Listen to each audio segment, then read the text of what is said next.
This is Autoline After Hours with John McElroy, episode 343 for August 19th of 2016. The first Camaro ever and the teenager who found it. Well, all that applause that you hear in the background is we have a group of interns joining us in the studio today. They're all from Magna Corporation, the giant Canadian automotive supplier, and we're glad that they get a chance to see a little bit behind the scenes of what Autoline After Hours is about. My co-host, Gary Faselash, is out driving. I think he's on the media launch for the Kia Cadenza, which is going out this week. This week, yeah. But we got Henry Payne as my co-pilot for this show. And Henry, it's great to have you back on the show. Thanks, John. Good to be here. And we got to give a plug. You're the car critic for the Detroit News. That's right. Yeah, I'm just back. Sound more excited about it. Come on. Well, it's not a bad job. Last week I've been in Vancouver testing a Hyundai Genesis, and then Sacramento testing a Porsche Turbo, and now I'm back here driving Camaros for the 50th anniversary all week. So it's not a bad gig. Well, we'll talk more about the Genesis and the Porsches later in the show. But what we've got to let everybody know right now is we got two special guests in the studio right now. Logan Lawson is the owner of Camaro #1, and I mean #1, right, Logan? Yeah, #1. This is the first Camaro ever built in the history of the world. Yeah, very first. And there's a great story behind it, but we've got to let everybody know, too, that we've got Mark Kessler, the president of the Historic Vehicle Association, with us. Back, you've been on our television show, but I don't think you've been on this one too. Yeah, we were here last year with the story of going across the United States in a Model T. In a Model T, right? Great having you here too, Mark. So Logan, what's this whole thing? Camaro #1, first #1. I got to ask you, how old are you? I'm 18 now. 18 years old now. Yeah. And you found out about Camaro #1. You heard, tell us the story. How does this start? So 13 years old. Yeah, I was 13 years old, coming up on my first car, wanting to find my first car, and was cruising after school on message boards and stuff, looking for new cars, and I came across a thread. It was a verification thread. Some guy in Oklahoma, Yukon, Oklahoma, or no, Oklahoma City, Oklahoma, had come across N100001. The VIN, and he had the car, and he had the VIN number, but he didn't have any proof. He didn't have any proof that was the very first. He just had a hunch. And I talked to my dad, and he called the guy, and then the guy called back, and he just raced down there to verify the car. We had history and automotive history before all this happened, and so he went down, and he noticed that there was just a lot of telltale signs about this car that just had to be. Since it was very first, they hadn't completely finished they'd beaten out all the details on the assembly line. So we took a chance, and bought the car. Yeah, that's where everything started. Now wait a minute, I'm intrigued. 13 years old, and you're already looking for a car. Yeah, I grew up with cars. I'm a gearhead. I was just like, I was looking for one. You were already driving at 15. Yeah, Dad was taking me out on country roads. I'm from Kansas, so. Well, you're lucky that your dad was doing that, because I was driving when I was 13, but my dad had no clue what was happening. So, yeah. So we took the car home, and we put it in storage, and we started 2 years of research to try to find proof that it was the #1, because it wasn't as easy as just calling Heritage Center and being like, hey, here's the VIN number. What do you guys have? No, all the history was pretty much lost on it. And when you say the Heritage Center, this is GM Heritage yeah. Center, which is sort of the repository of all history things with GM now. They didn't have anything on the car. And so we had to just kind of start digging in, and we did 2 years of tracking down all 50 years of the car. And with that, we uncovered the pilot program, which was the pilot prototype program that Norwood did in secrecy when they were still trying to figure out what they even were going to call the Camaro. Now, so Norwood, of course, is the name of the assembly plant that built. Norwood, Ohio, built the first plant to build Camaros. There were other plants later that Van Nuys followed right after. Van Nuys, California, right. So you're saying they were building cars? They were, so 49 were built in secrecy in the back of Norwood in an old World War II storage hangar, it's just like storage building. And they revamped the building, and they brought in guys, and they started on the 49 builds that they would reassemble, build, unassemble, reassemble. The whole purpose of the program was to learn the process so that they could teach the assembly line.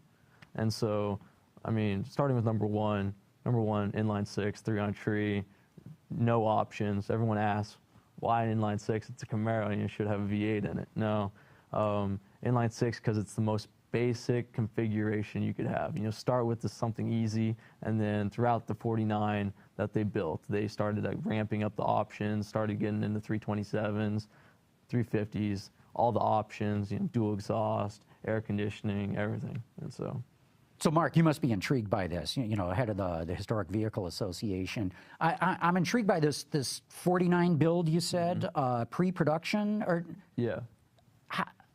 How does that work, Mark? I mean, is this anything that you had run across before?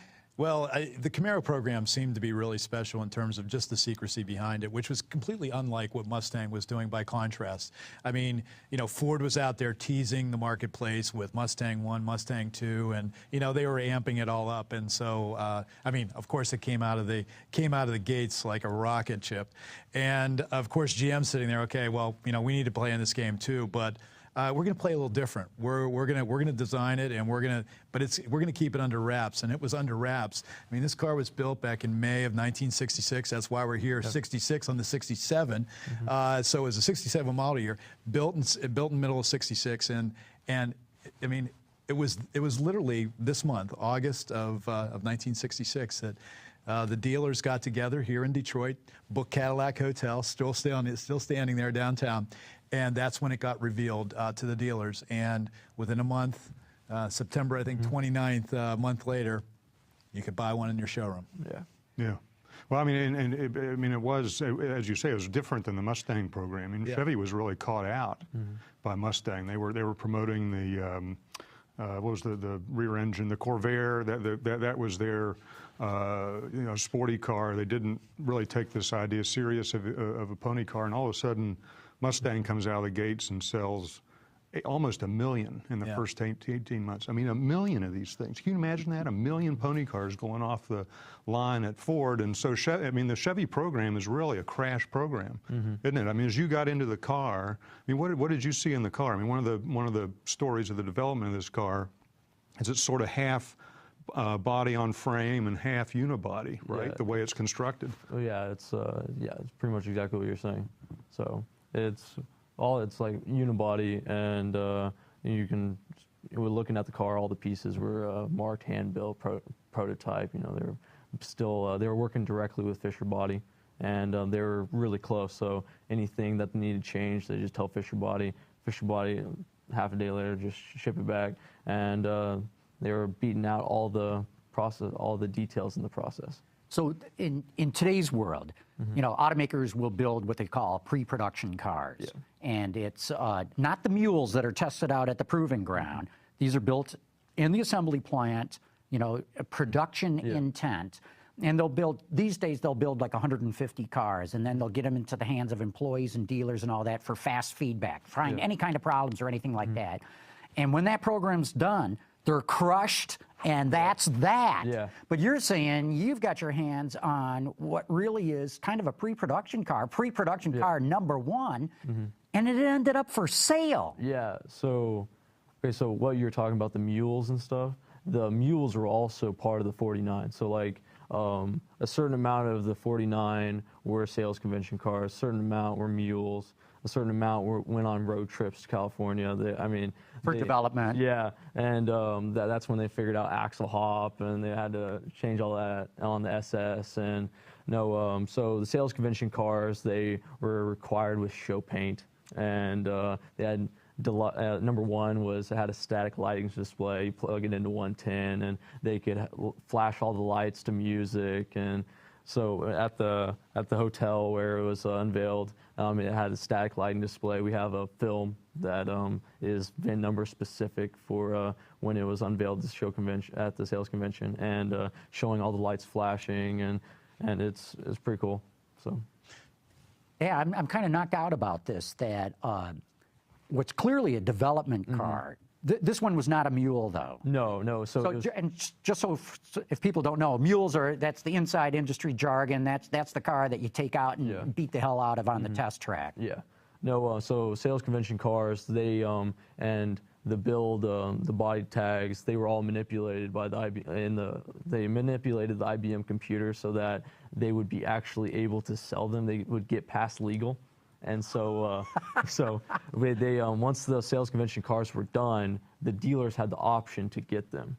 And so, like some of the biggest dealers, like RTR's, the first owner of a number one, also 36, also 49.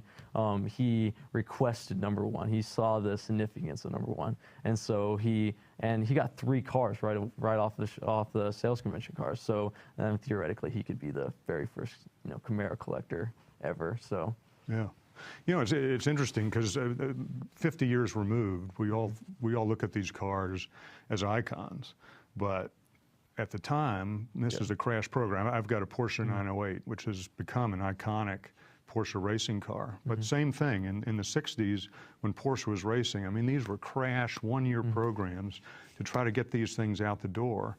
And my car was crashed in its first race by Porsche.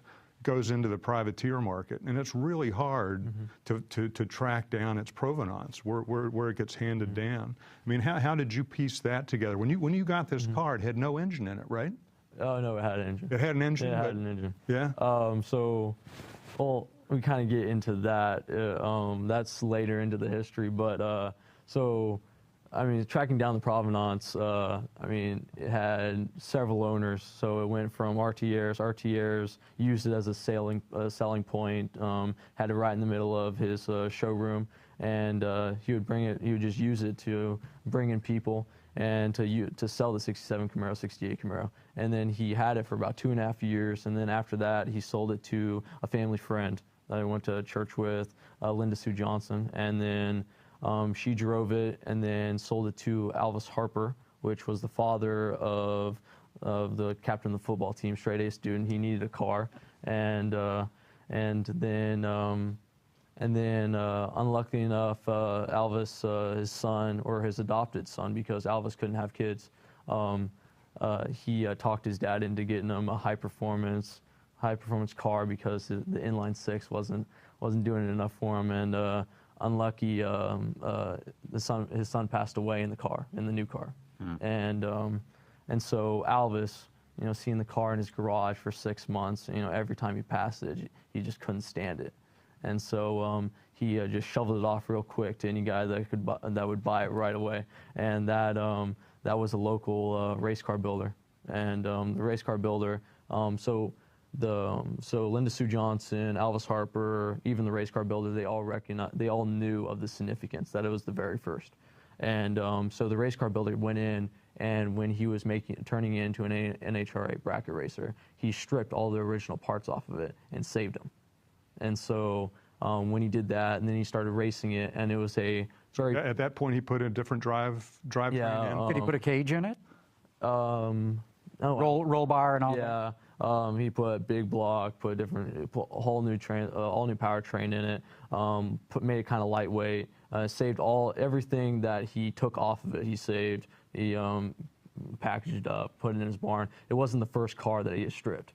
When we were tracking down all the heritage of this car and finding all the original owners, there was 5 different cars worth of parts that we found in the barn, and he was on his last leg, and to get the parts that we needed, we had to buy the whole barn. And so we've been selling parts that he stripped off. So wait a minute, you bought the car, and then found out later there's all these original parts. Yeah. So how did you make these connections? Well, we knew that we needed to catalog the history of the car, and so we just started with ownership history. And you had the VIN. I mean, we had the VIN. You had the VIN. Yeah. And so we were able to go to each state. I mean, there was a period of time we were sending out the VIN to every single state in the country. So I'm trying to figure out where it went, and figured out that its whole life was in Oklahoma. And so But yeah, so we tracked down every single owner. We tracked down, and we went into the ownership really detailed. If they weren't alive, we tracked down their like burial site, took pictures of it. We talked to members of their family that were still alive, and I mean, luckily enough, we were able to get to the race car builder before he died. And so we were able to get all the original parts, reunite them with the original body, and But then you had to take the engine out. You had to restore. Yeah, restoration. The car when we found it, 10 to 15 years bracket racer. I mean, it was in need of restoration. And then when we found all the original parts, we saved most of them, restored them. I mean, they're all really in need of restoration. Besides like the body panels and all that stuff, we still. I mean, once we put it through a 4-year restoration, and anything that we couldn't save, we replaced with properly date-coded. I mean, everything's original on it. So yeah. Well, it's an outstanding piece of research, and you know that's what attracted us to the whole project, because you know here you had not only number one, but you also had really a great story of stewardship, the effort, that Corey and his dad and everybody else who was involved put into this project, where we now have a really, really tight record thanks to these guys to really lean on, and where in many cases you don't have that, and it just so that. And then obviously we had the 50th anniversary, so things came together in a great way to be here on Woodward with the 15th car on the National Historic Vehicle Register.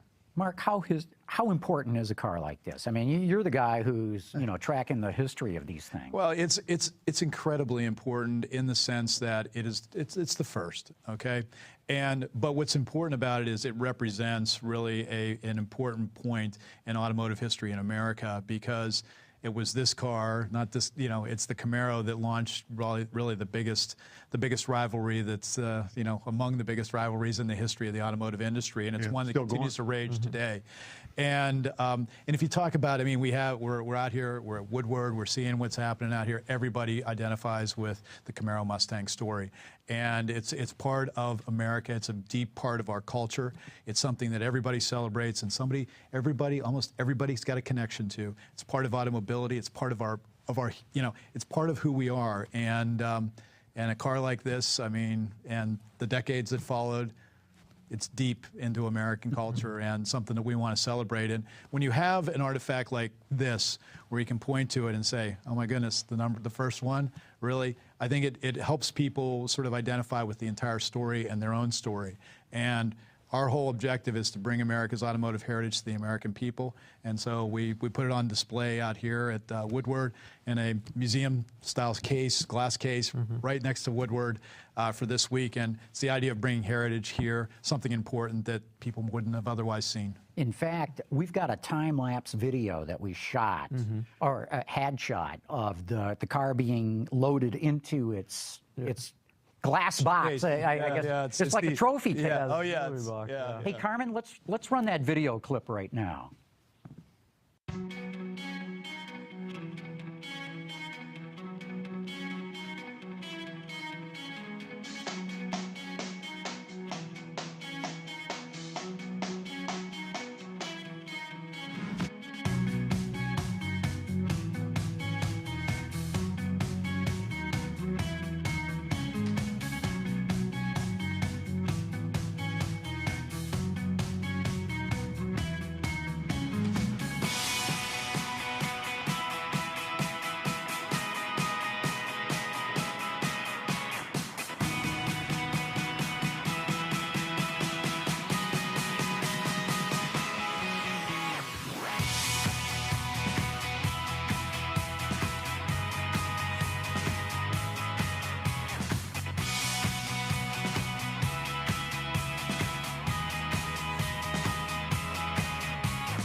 Okay, so the showcase is right there where Old Woodward meets New Woodward Avenue in Birmingham. So it's right there on display. And before this, it was the National Mall earlier this year, where we had Reagan's Jeep from the Reagan Ranch and the first presidential car in it, right there, right in the middle of the National Mall. So it's a great piece, a great showcase, a great way to really expose just everybody, you know, all ages. And, you know, I say it's not just for car guys, although car guys love it.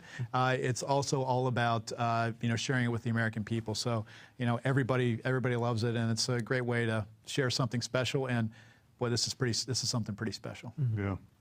But look, I'm intrigued by the father-son project on this. My father and I have done the same thing and raced historic cars for years. I mean, is this the beginning of a long partnership? I mean, you must have the restoration bug. What's next?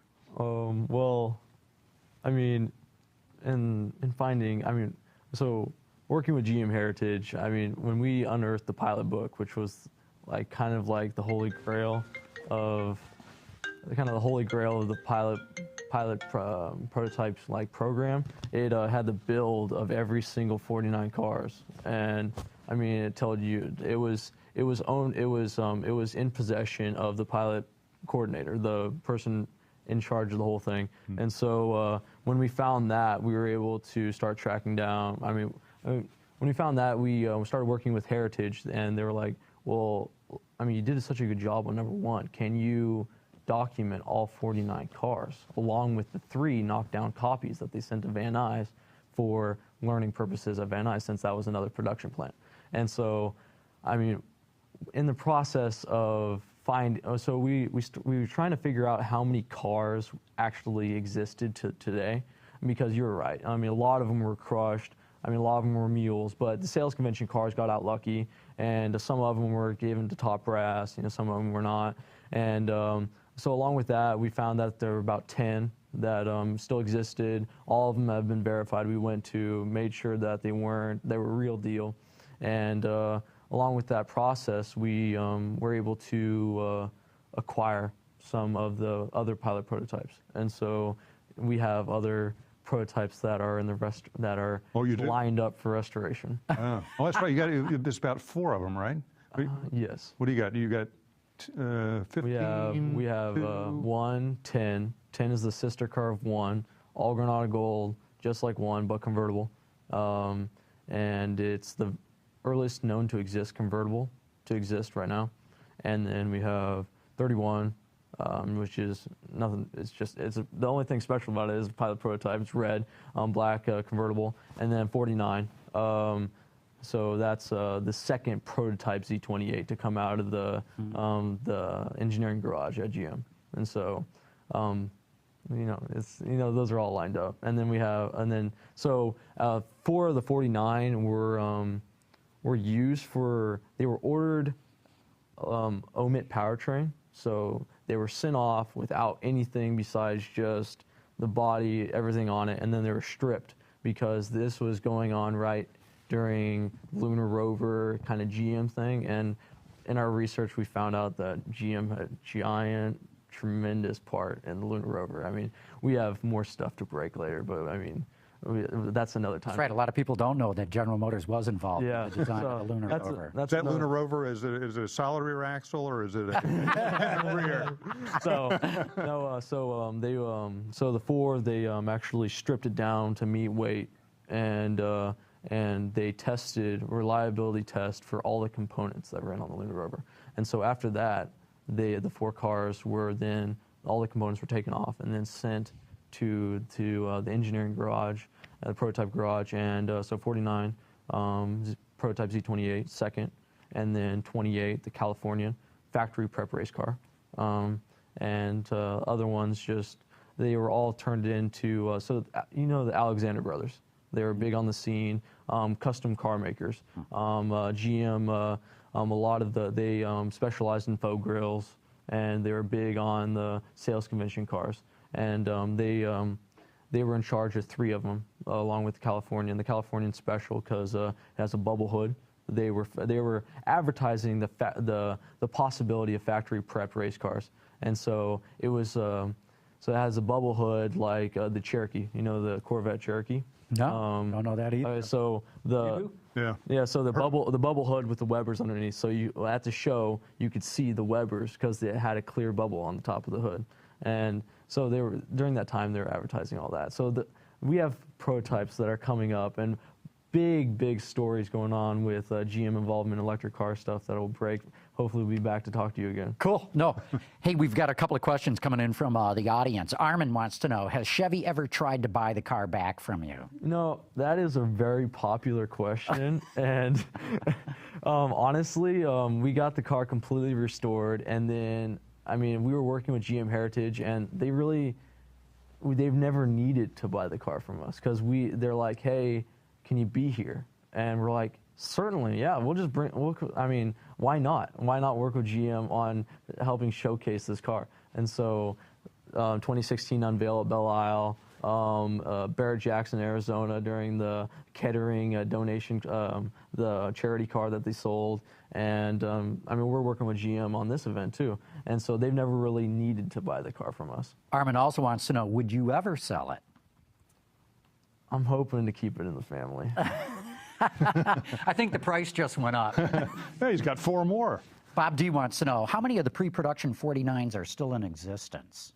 So that's the 10. The 10, That's okay. the number of the 10 that we've all verified. And I mean, certainly there could be ones that are in trailers that we have not been able to track down, but unlikely because we've been through. I mean, we've worked with FBI. We've definitely been through knocking on all of the doors. So, Steve wants to know, were you a GM guy before all this? oh man. Okay, so if you go to the website and go to About This Site, it's the whole story of me, and there's pictures of me when I'm this tall underneath an original 427 AC Cobra, and so. So you were not a GM guy. No, Ford Shelby. All right. No, but. You know, we had to switch gears when we stumbled on this. I mean, one of the biggest things we've grown up with, we really loved race history, and we loved just the provenance of the car. And so when we stumbled on this, I mean, it wasn't like we loved Ford and we didn't like Chevy. It was just more of the story behind the cars. So, I mean, we just kind of switched gears. Yeah. Mark, how'd you get involved in this effort? Well, we had learned about the car about a year and a half ago, and I was actually at the Carlisle Nationals, and we sat down and started talking and going through some of the research, and we were just blown away by really the great work, the great stewardship that these guys did together to bring this all together, and with that we started saying, well, let's. We've got a slot for this. We just got to figure out when and what makes the most sense, and when is the opportunity to tell the story to the greatest amount of people, and that's why we're here. Yeah. Hey, we've got a phone call that's coming in here too. Carmen, let's bring that phone call in. This is Clem Zarowski in Delmont, Pennsylvania. I just wanted to say that gentleman with that Camaro is extremely lucky because of federal law now. You cannot trace previous owners of cars. A lot of people with collector cars are running into this. For a while there, if now you have to have a case number from the police department before they will release any information. So this gentleman was really, really lucky. Yeah, we. Thanks for the call, by the way. Yeah, I mean, it wasn't like it was easy. Jamie Schwartz and I, and then a few other of some of my high school friends helped me out. I needed help, and so more times than not, we got answers saying, "Hey, we can't help you. We can't give you this information." But we just kept on trying, and you would find the people that just liked our story, and they would do it in their free time. I mean, I'm not saying that they were supposed to. Don't name names. Right? Yeah, I'm not saying they were supposed to, but they're definitely beneficial to find in history. I mean, you got to have those people. I mean, especially in this kind of circumstance, you got to have the people that will take a chance. And I mean, as Mark points out, the car without the history is just not that much there. So Well, the interesting thing on what the caller says is, I mean, I find it fascinating that we can find out all the personal information about, you know, when your grandparents got here, exactly when they arrived in this country, but we can't find out anything about any cars that actually are owned by anybody. Seems rather strange, but that's the way we are. yeah. Well, look, this is a fascinating story. I'm so glad that you guys came over here today, and I'm going to have to get out on Woodward and check out and see the car firsthand for myself. Definitely give you a tour. Logan, thanks so much for coming on the show. This has been a great story. And Mark, great having you back, too. Thank you. Yeah, thanks, guys. Okay, we're going to take a quick break here. We're going to let these guys go, bring in a couple of my other colleagues, and we'll talk about some of the news of the week, and we'll be back.